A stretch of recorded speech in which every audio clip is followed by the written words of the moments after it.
Fania Tanisa, bocah asal desa Tuikaye, Kecamatan Panga, mengalami bocor jantung.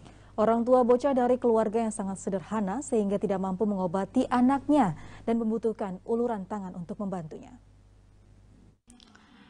Fania Tanisa diketahui menderita jantung bocor atau kelainan jantung sejak berumur 5 bulan setelah orang tuanya membawa anaknya ke Rumah Sakit Teguh Umar Calang.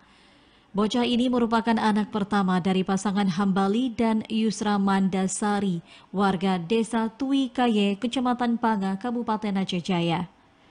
Mereka merupakan salah satu keluarga kurang mampu. Saat ini orang tua juga tidak bisa berbuat banyak karena keterbatasan dana untuk membawa anaknya berobat ke Jakarta untuk menjalani operasi jantung. Menurut ibu kandung bayi, diketahui Fania Tanisa sejak anaknya berumur 5 bulan, saat itu orang tua melihat kondisi berat badan yang menurun sehingga membawa ke Rumah Sakit Teguh Umar Calang. Dan setelah dilakukan cek kesehatan oleh dokter rumah sakit tersebut, Fania dirujuk ke Banda Aceh untuk cek kesehatan lengkap tentang penyakit yang dideritanya. Alhasil, bayi ini mengalami kelainan jantung dan pihak rumah sakit menyarankan untuk dilakukan operasi di Jakarta. Namun, niat tersebut belum terlaksana lantaran berat badan belum tercukupi dan kemampuan dana orang tua yang sangat terbatas. Padahal bayi ini seharusnya sudah bisa dilakukan operasi, namun dikarenakan belum tersedia dana yang cukup, sang orang tua belum bisa melakukan operasi, apalagi operasi jantung harus dibawa ke Jakarta. Ya, awal kali mengetahui anak kakak ini mengendap sakit jantung nih, Kak, umur berapa nih, Kak?